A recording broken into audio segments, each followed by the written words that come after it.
Señor esté con ustedes.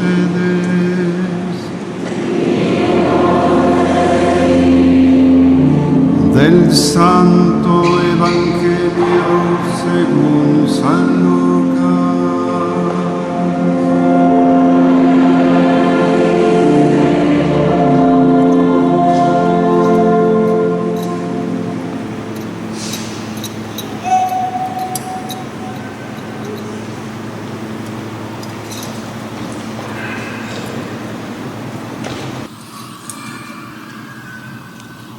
En aquel tiempo Jesús dijo a los fariseos y a los escribas esta parábola. ¿Quién de ustedes, si tiene 100 ovejas y se le pierde una, no deja las 99 en el campo y va en busca de la que se le perdió hasta encontrarla? Y una vez que la encuentra, la carga sobre sus hombros, lleno de alegría. Y al llegar a su casa, reúne a los amigos y vecinos y les dice: alégrense conmigo, porque ya encontré la oveja que se me había perdido. Yo les aseguro que también en el cielo habrá más alegría por un pecador que se arrepiente que por 99 justos que no necesitan arrepentirse.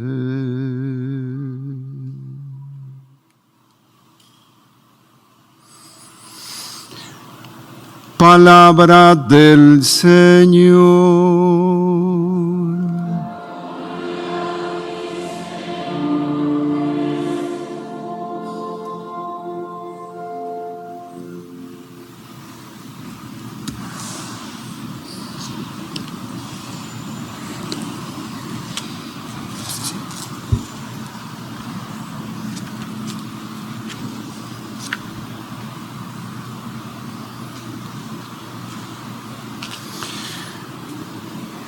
Estamos en la solemnidad del Sagrado Corazón de Jesús, tan querida para nosotros.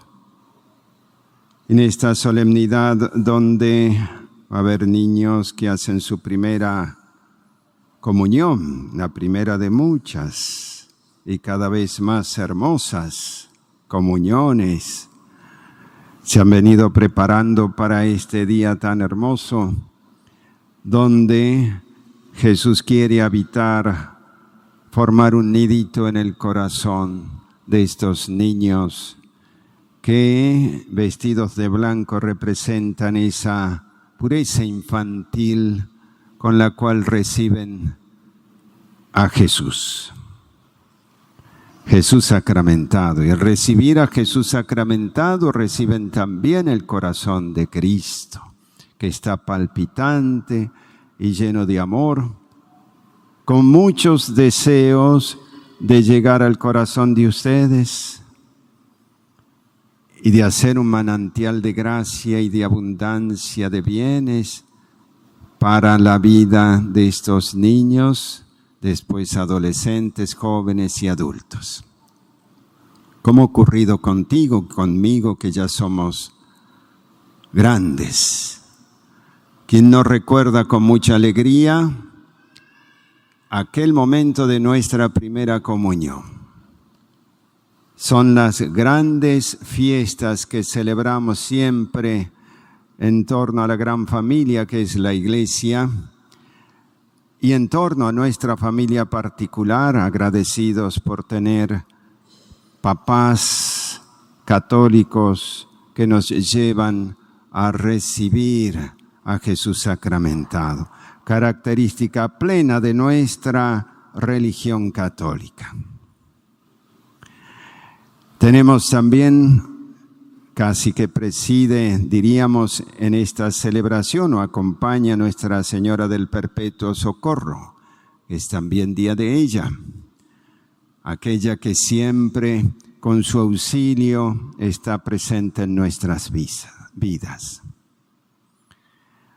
Y en estas celebraciones, en esta casa particularmente, cobran un sentido muy de fiesta, porque celebramos los dos corazones, el corazón de Cristo, que fue posible porque el Inmaculado Corazón había sido preparado para ser esta dignísima morada de aquel que vendría de lo alto, a achicarse, a abreviarse, sin dejar de ser Dios, pasar a ser lo que no era, es decir, tomar nuestra condición humana, empequeñecerse y estar allí en el seno de María y recibir la vida de María y de lo alto, del Espíritu Santo. Esta celebración este año cobra un sentido particular porque se cierra el año proclamado por su santidad el Papa Francisco al cumplirse los 350 años de las apariciones del Sagrado Corazón de Jesús a Santa Margarita María de Alacoque.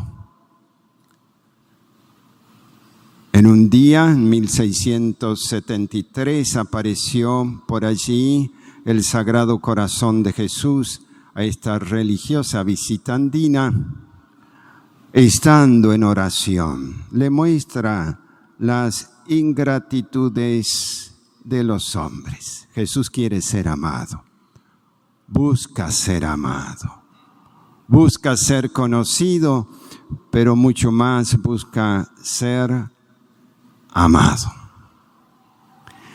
Y recordando entonces estos 350 años y este ciclo que se cierra en este mes de junio con esta fiesta, le agradecemos al Sagrado Corazón el haberse presentado en aquel momento, en 1600, junto no solo a Santa Margarita María, sino a un gran santo que la Iglesia lo ha querido llamar el Santo Padre, Doctor y Apóstol de las liturgias de los Sagrados Corazones de Jesús y de María, como es San Juan Eudes.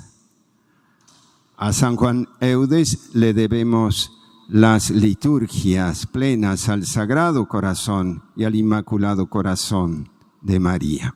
Por eso es un santo tan allegado a nosotros, porque él escribió muchísimo sobre los sagrados corazones. Al referirnos del corazón estamos refiriéndonos a toda la persona, porque el sentido bíblico de corazón es la representación simbólica de todo el querer y proceder de una persona. Por lo tanto, cuando nos referimos al Sagrado Corazón de Jesús, nos estamos refiriendo a toda la persona de Cristo. Y es digno no solo de conocimiento el corazón de Cristo, digno de amor, de la piedad popular, sino digno de adoración, porque ese corazón le pertenece justamente al Verbo que se hizo carne, que tomó un corazón para amarnos. Por tanto, si decimos que solamente la adoración se le tributa a Dios, podemos decir que la humanidad de Cristo merece adoración porque está unida a la divinidad. Es la humanidad que tomó la segunda persona de la Trinidad. De allí que el corazón de Cristo merece toda nuestra piedad, merece toda nuestra honra. ¿Cómo lo hacemos hoy? en esta hermosa multitud de la asamblea reunida en esta casa para adorar a Cristo Jesús simbólicamente en este, diríamos, centro vital de su humanidad, que es el corazón palpitante. Quisiera referirme de dos aspectos nada más esta noche del corazón de Jesús, aun cuando Él dijo: aprended de mí que soy manso y humilde de corazón. Quisiera referirme en una de las letanías de San Juan Eudes. Toma dos virtudes del Sagrado Corazón que se refieren a la humildad y a su misericordia. Dice así la letanía: corazón humilde y misericordioso, ten piedad de nosotros. Hablando de la humildad, evidentemente nos referimos a que la humildad que tuvo en primer lugar el Verbo de Dios, no hay comparación ni analogía, diríamos, en la inteligencia humana que pueda referirse a lo que fue la humildad de Dios al hacerse hombre. Se anonadó, se hizo siervo. San Pablo en la carta a los Colosenses toma ese misterio de anonadamiento de Cristo, que es maravilloso. No hay palabra que lo pueda expresar. Que Dios, el Creador, venga a hacerse uno de nosotros, sin tener en cuenta su condición divina.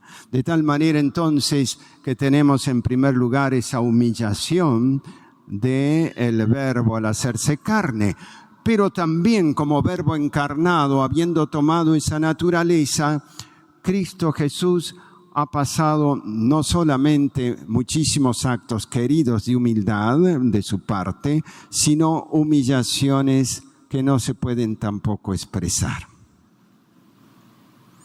Nació en Belén, en una cuevita, fue perseguido, vivió como migrante de aquí para allá, perseguido.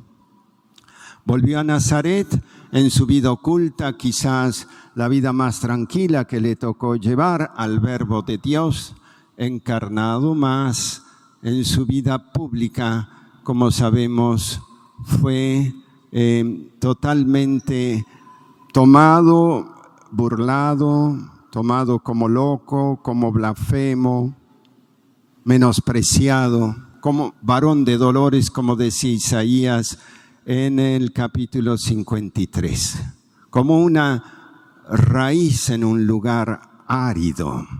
Jesucristo no fue comprendido por sus congéneres, fue burlado, fue traicionado por sus apóstoles, fue vendido por Judas, fue humillado en su camisa, fue traspasado en sus manos, fue flagelado, fue enjuiciado, y todo acto de burla y humillación indecible las pasó ese Sagrado Corazón por ti y por mí. Y al final, donde no llegaron las patadas, las burlas, los flagelos y los clavos, llegó la lanza abriendo ese Sagrado Corazón de donde fluyó sangre y agua. Al referirse de él, ya el profeta Zacarías decía antes de su presencia en este mundo: mirarán al que traspasaron. La iglesia hoy mira ese corazón traspasado de Jesús, corazón humilde, y tenemos que aprender de él a vivir en humildad. Nunca es suficiente aprender a vivir en humildad, porque siempre los hombres nos creemos más, a veces independientes de Dios, queremos hacer planes a espaldas de Dios, creemos que todo lo tenemos que controlar, mirando la vida desde un plano meramente horizontal, Y eso hace que evidentemente vivamos en una especie de soberbia y de independencia de los planes de Dios y de su providencia. ¿Cuánto debemos aprender del Sagrado Corazón? Humilde. Pero también ese corazón es misericordioso. ¿Y cuánto? Hoy estos niños han recibido también por primera o por segunda vez el sacramento del perdón del corazón de Jesús, porque han sido perdonados por la sangre preciosa del Salvador para que sus almitas estén dispuestas a recibirlo. Sabemos que no es un protocolo social para la Iglesia. Tenemos todos que confesarnos si estamos en malas condiciones para recibir dignamente al Sagrado Corazón Eucarístico. Eso nos ha enseñado siempre la Iglesia y siempre lo enseñará. Aunque muchas personas en el mundo quieran pasar creyéndose justificados por sí mismos a comulgar, sin embargo, eso puede ser un atropello a la misericordia salvadora de Jesús. Tenemos este sacramento de la misericordia que nos concede el Señor, pero su corazón es totalmente misericordioso. Nos enseña el príncipe de la doctrina católica, Santo Tomás de Aquino, que la mayor de las virtudes que Dios tiene en referencia a los hombres es su misericordia. Dios es amor, pero podríamos decir Dios es misericordia. El amor activo que mira las realidades de los súbditos, realidades de miseria, cualquiera sean ellas, aquel que puede, diríamos, ayudar, eso es obra de misericordia. Por aquel superior que puede ayudar a aquellos inferiores que están padeciendo diversas miserias. Entonces, dice Santo Tomás en un artículo de la Suma, que es maravilloso, refiere que la misericordia de Dios es verdaderamente la manifestación, escucha bien, la manifestación extraordinaria del poder, de la omnipotencia de Dios. Esto quiere decir que a Dios le costó más la redención del hombre que el hacer al hombre. Todo, diríamos, hablando de costos, aunque Dios no le cuesta nada, absolutamente nada, porque todo lo ha hecho por amor. Pero obrar la misericordia del Señor presupone una extraordinaria omnipotencia de Dios, rehacer a la criatura que por Él había sido creada. Y esto lo podemos ver en el corazón de Cristo, que es misericordioso, que nos ama continuamente. ¿Qué es lo que no ha amado el Señor? Si nosotros recorremos ligeramente los evangelios, tenemos que ha amado a todos, a la asamblea que andaban como ovejas sin pastor. Hoy tenemos algo aquí de ese pastoreo, pero que es capaz también de dejar esas 99 ovejas que están bien a buscar una sola, aquella que está perdida. Por tanto, el Señor era misericordioso con todos y a la vez con cada uno.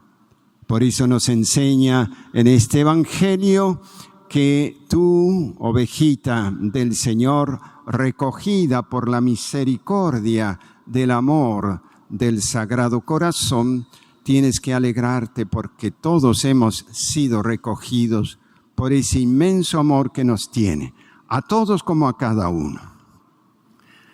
El Señor hizo brillar su misericordia con los pobres, con los pecadores, con las mujeres que lo buscaban, inclusive no solamente mujeres judías, sino no judías, con los niños que le gustaban que viniesen a Él, usó misericordia predicando, usó misericordia, digamos, hasta el cansancio, hasta la muerte, inclusive rogando por aquellos que eran sus enemigos. ¿Cuánto nos enseña el corazón de Cristo en estas dos virtudes? La virtud de la humildad, que nos enseña a ser pequeños, a estar insertados en ese corazón de Jesús, porque Él dijo alguna vez que aquel que se humilla será ensalzado. Pues esta es la ley del Evangelio que nos trajo. El amor siempre está unido a la humildad. Decía San Agustín, la humildad nos lleva al amor. Donde hay humildad, hay amor. De tal forma que si buscamos ser muy humildes, también nosotros seremos amadores y tendremos esa fisonomía del corazón de Cristo. Pero también tenemos que buscar hacer misericordia. Sean misericordiosos como nuestro Padre Celestial es misericordioso.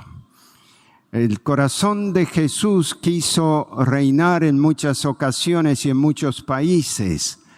No fue fácil la consagración de países al Sagrado Corazón de Jesús. Ustedes saben que a través de Santa Margarita María se había pedido que el rey Sol, que le llamaban entonces Luis XIV, se consagrara a él al Sagrado Corazón y consagrara a Francia al Sagrado Corazón, cosa que no hizo. Y probablemente eso le llevó a Francia el duro castigo de tener esta Revolución Francesa que fue un siglo después, donde entendiendo el rey entonces Luis XVI, pero ya cautivo por la revolución de querer hacer la consagración de Francia, pero ya era demasiado tarde, estaba preso y al menos él le dijo a Jesús, quiero consagrarme al Sagrado Corazón, consagrar mi familia al Sagrado Corazón y consagrar Francia. Pero fue una consagración privada de Francia, ya no la pudo hacer públicamente. Y así murió. Francia, la predilecta, la primogénita de la Iglesia, hoy padece muchas consecuencias a causa de la no consagración al Sagrado Corazón de Jesús.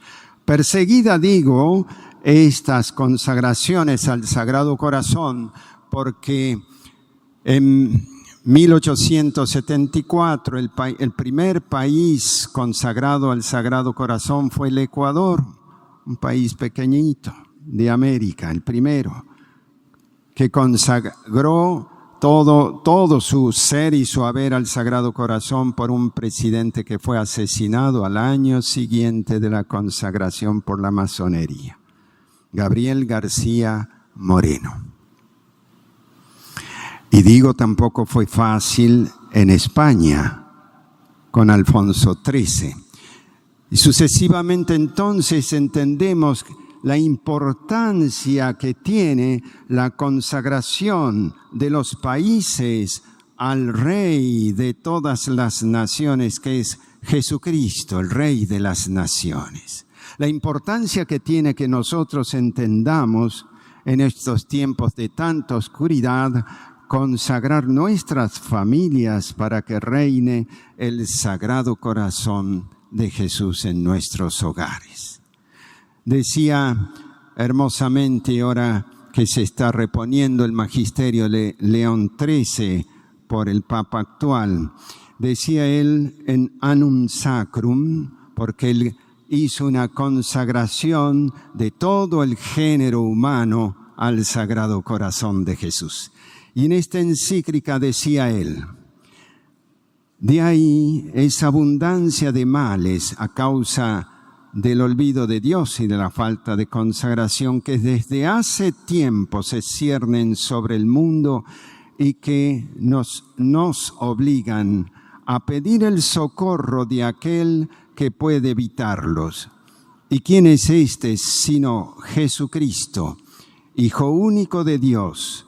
Pues ningún otro nombre ha sido dado a los hombres bajo el cielo por el que seamos salvados. Hay que recurrir, pues, al que es el camino, la verdad y la vida. Que nuestras patrias cristianas sepan reconocer al Sagrado Corazón como el príncipe, como el rey real de todo el patrimonio que tiene una patria. Que pueda México seguir realizando las consagraciones al Sagrado Corazón y al Inmaculado Corazón de María, porque eso previene de muchísimos males, dice, para citar a León XIII en esta encíclica. Y que la paz abunde en las familias y en todos aquellos corazones que quieran hacerle espacio a aquel que siempre viene manso y humilde de corazón. Que así sea.